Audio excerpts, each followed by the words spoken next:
മാന്നാറിലെ കലയുടെ കൊലപാതകവുമായി ബന്ധപ്പെട്ട വാർത്തയുടെ തുടർച്ചകളിലേക്കാണ് നമുക്കിനി പോകേണ്ടത്. വളരെ നിർണായകമായ ചില വിവരങ്ങൾ ഇന്ന് ഈ കൊലപാതകവുമായി ബന്ധപ്പെട്ട പോലീസിൽ നിന്ന് പുറത്തു വന്നിരിക്കുകയാണ്. അതായത് ഈ കൊലപാതകത്തിൽ നിർണായക വിവരങ്ങൾ പുറത്തു വന്നിരിക്കുന്നു. കല കൊല്ലപ്പെട്ടത് എറണാകുളത്ത് നിന്ന് മാന്നാറിലേക്കുള്ള യാത്രാമധ്യയാണ്. കൊലപാതകത്തിൽ പോലീസ് ആദ്യം സംശയിച്ചത് കലയുടെ ഒരു ആൺസുഹൃത്തിനെയാണ്. ഇയാളെ ചോദ്യം ചെയ്തു, പക്ഷേ കൃത്യത്തിൽ പങ്കില്ല എന്ന് കണ്ടതിനാൽ ഇയാളെ പിന്നീട് വിട്ടയക്കുകയായിരുന്നു. ഒടുവിൽ പ്രതിയായ ഭർത്താവ് അനിൽകുമാറിലേക്ക് പോലീസ് എത്തുന്നത് മുഖ്യസാക്ഷിയായ സുരേഷിന്റെ മൊഴിയിൽ നിന്നാണ്. അതേസമയം അനിൽകുമാർ ഇസ്രായേലിലെ ആശുപത്രിയിലെന്ന സൂചന. രക്തസമ്മർദ്ദം കൂടിയെന്നും മൂക്കിൽ നിന്ന് രക്തം വന്നെന്നുമൊക്കെയാണ് വിവരങ്ങൾ. ചികിത്സ തേടി ആശുപത്രിയിലെ ഡോക്ടർമാർ വിവരം കുടുംബത്തെ അറിയിച്ചതായും സൂചനകളുണ്ട്. ഏതായാലും അന്വേഷണ സംഘമൊക്കെ വിപുലീകരിച്ചിട്ടുണ്ട്. ആ രീതിയിൽ ഗൗരവതരമായ തരത്തിലേക്ക് കാര്യങ്ങൾ പോലീസ് മുന്നോട്ട് കൊണ്ടുപോകുന്നു എന്ന് തന്നെയാണ് ഏറ്റവും പ്രധാനപ്പെട്ട കാര്യം.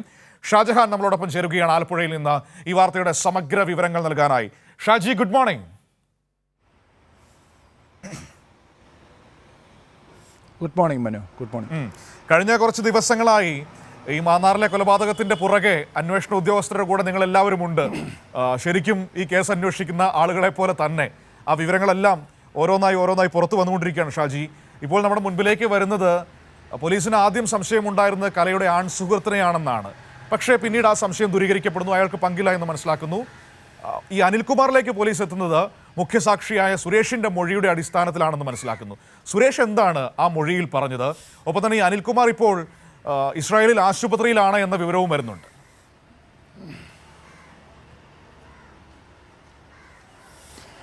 തീർച്ചയായിട്ടും മനു സൂചിപ്പിച്ച പോലെ തന്നെ ഈ കേസിൽ സുരേഷ് കുമാറിൻ്റെ മൊഴിയുടെ അടിസ്ഥാനത്തിലാണ് പോലീസ് അനിലിലേക്ക് എത്തിച്ചേരുന്നത്. കാരണം അതിന് പ്രധാന കാരണം ഈ കേസുമായി ബന്ധപ്പെട്ട് നമുക്കറിയാം, ആദ്യം വന്ന ഒരു പരാതി, ആ പരാതി പോലീസ് അന്വേഷിക്കുന്നു. ഏതാണ്ട് 3 മാസത്തോളമായിട്ട് പോലീസ് അന്വേഷിക്കുന്നു. ഈ അന്വേഷണത്തിനിടയിലാണ് അനിൽകുമാർ ഒരു പരാതി കൊടുത്തിരുന്നു. ഈ പെൺകുട്ടി തൻ്റെ അടുത്ത് നിന്നും മറ്റൊരു കാമുകനോടൊപ്പം പോയി എന്നുള്ളൊരു പരാതി കൊടുത്തിരുന്നു. ആ പരാതി നിലനിൽക്കുന്ന സാഹചര്യത്തിൽ അപ്പോൾ അനിൽകുമാർ ആയിരിക്കില്ല കൊലപാതകി എന്ന് പോലീസ് ആദ്യ നിഗമനത്തിലെത്തുന്നു. ശേഷം പോയ ആളെ പോലീസ് അന്വേഷിക്കുന്നു. അദ്ദേഹം എറണാകുളത്ത് ഒരു ആലുവയിൽ 10-13 വർഷം മുൻപ് ഒന്നിച്ച് താമസിച്ചിരുന്നു. അതിനുശേഷം ഈ കഴിഞ്ഞ ഇടയിൽ അദ്ദേഹം വിദേശത്തേക്ക് പോയി, കുവൈറ്റിലേക്ക് പോയി. ഈ കുവൈറ്റിലേക്ക് പോയ ആൾ കേന്ദ്രീകരിച്ച് തന്നെയായിരുന്നു പോലീസ് ആദ്യം അദ്ദേഹമാണ് കൊലപാതകി എന്നുള്ള രീതിയിൽ തന്നെയായിരുന്നു പോലീസിൻ്റെ അന്വേഷണം. അതിൻ്റെ ഭാഗമായിട്ട് തന്നെ കഴിഞ്ഞ ആഴ്ച അദ്ദേഹത്തെ അടിയന്തരമായിട്ട് നാട്ടിലെത്തിക്കാൻ പോലീസ് ശ്രമിച്ചു. അദ്ദേഹത്തെ നാട്ടിലെത്തിച്ച് ചോദ്യം ചെയ്യലിൽ നിന്നും അദ്ദേഹത്തിന് ഇതിൽ കാര്യമായ പങ്കില്ല എന്ന് പോലീസ് വ്യക്തമാക്കുന്നു. അന്ന് കുറേ ആളുകളുടെയൊക്കെ പേര് ഇദ്ദേഹം പറഞ്ഞിരുന്നു. അതിൽ പലരെയും ചോദ്യം ചെയ്തതിൻ്റെ അടിസ്ഥാനത്തിലാണ് സുരേഷിനെ കിട്ടുന്നതും സുരേഷിൻ്റെ മൊഴിയുടെ അടിസ്ഥാനത്തിൽ അനിലിലേക്ക് എത്തിച്ചേരുന്നതും. എന്തായാലും ഇപ്പോൾ അനിൽകുമാർ അല്പം ഗുരുതരമായിട്ടുള്ളൊരു അവസ്ഥയിലാണ്. അദ്ദേഹത്തിൻ്റെ മൂക്കിൽ നിന്നൊക്കെ രക്തം വരുന്ന ഒരു അവസ്ഥ ഉണ്ടായിരിക്കുന്നു. അദ്ദേഹം ആശുപത്രിയിൽ പ്രവേശിപ്പിച്ചിരിക്കുന്നു എന്നൊക്കെയുള്ള വാർത്തകളാണ് ഇപ്പോൾ നമുക്ക് വിദേശത്ത് നിന്നും പോലീസിലൂടെ മനസ്സിലാക്കാൻ സാധിക്കുന്നത്. പോലീസ് ഇയാളെ നാട്ടിലെത്തിക്കാനുള്ള ശ്രമം നടന്നു. ഇദ്ദേഹത്തിൻ്റെ പഴയ പാസ്പോർട്ടുകളും ഇദ്ദേഹത്തിൻ്റെ അഡ്രസ്സും ഒക്കെ തന്നെ എടുത്തുകൊണ്ട് ഇദ്ദേഹത്തെ നാട്ടിലെത്തിക്കാനുള്ള ശ്രമം പോലീസ് നടത്തുന്നുണ്ട്.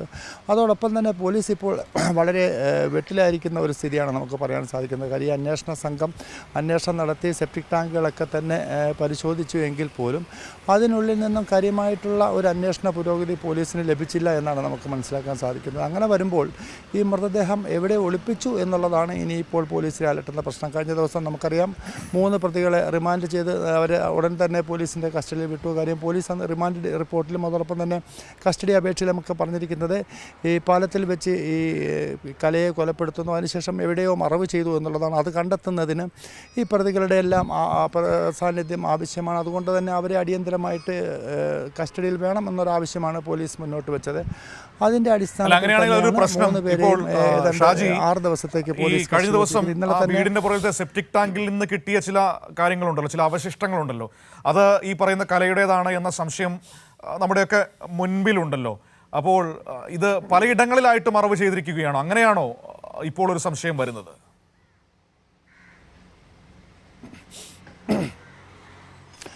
മനു, കഴിഞ്ഞ ദിവസം അവിടെ നിന്നും ശേഖരിച്ച വസ്തുക്കൾ അത് ഞാൻ ചില ഫോറൻസിക് വിദഗ്ധരുമൊക്കെ ആയിട്ട് സംസാരിച്ചപ്പോൾ മനസ്സിലാക്കാൻ സാധിച്ചത് അതൊക്കെ തന്നെ ശരീരാവശിഷ്ടമാകാൻ സാധ്യതയില്ല. അതെന്തായാലും ലാബ് ടെസ്റ്റിനായിട്ട് അയച്ചിരിക്കുകയാണ്. 1-2 ആഴ്ചയ്ക്ക് ശേഷമേ അതിൻ്റെ റിസൾട്ട് വരികയുള്ളൂ. പക്ഷേ ഈ വീട് നമുക്കറിയാം 15 വർഷം മുൻപ് നടന്നൊരു സംഭവമാണ്. അതിനിടയിലാണ് അനിൽ അവിടെ പുതിയ വീട് വയ്ക്കുന്നത്.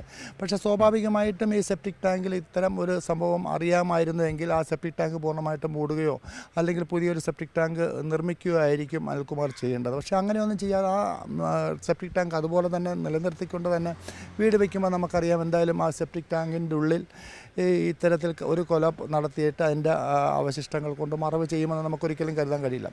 എന്തായാലും അവിടെ ആയിരിക്കാൻ സാധ്യതയില്ല, മറ്റെവിടെയെങ്കിലും ഇത് മറവ് ചെയ്തിട്ടുണ്ടാകാം എന്നാണ് പറയുന്നത്. പക്ഷേ അതോടൊപ്പം തന്നെ നമുക്ക് കൂട്ടി വായിക്കേണ്ടത് അനിലിൻ്റെ മകൻ കഴിഞ്ഞ ദിവസം വൈകാരികമായിട്ട് പ്രതികരിച്ചിരുന്നു. തൻ്റെ അമ്മയെ ആരും കൊലപ്പെടുത്തിയിട്ടില്ല, തൻ്റെ അമ്മ ജീവനോടെ ഉണ്ട്, അമ്മ മടങ്ങി വരും, ഇത്തരം കാര്യങ്ങളുമൊക്കെ തന്നെ മകൻ പറഞ്ഞിരുന്നു. ഇതെന്തായാലും തന്നെ പോലീസിനെ സംബന്ധിച്ചിടത്തോളം നിലവിലെ അന്വേഷണത്തിൽ ഒരു പുരോഗതി കൈവരിക്കാൻ കഴിയാത്ത സാഹചര്യത്തിലാണ് അന്വേഷണ സംഘത്തെ ഇപ്പോൾ വിപുലീകരിച്ചുകൊണ്ട് കൂടുതൽ. അപ്പോൾ ഏതായാലും ഇനി അനിൽകുമാർ നാട്ടിലെത്തി അയാളിൽ നിന്ന് കാര്യങ്ങൾ ചോദിച്ചാൽ മാത്രമാണ് ഒരു കൃത്യതയിലേക്ക് പോലീസിന് എത്താൻ കഴിയുകയുള്ളൂ.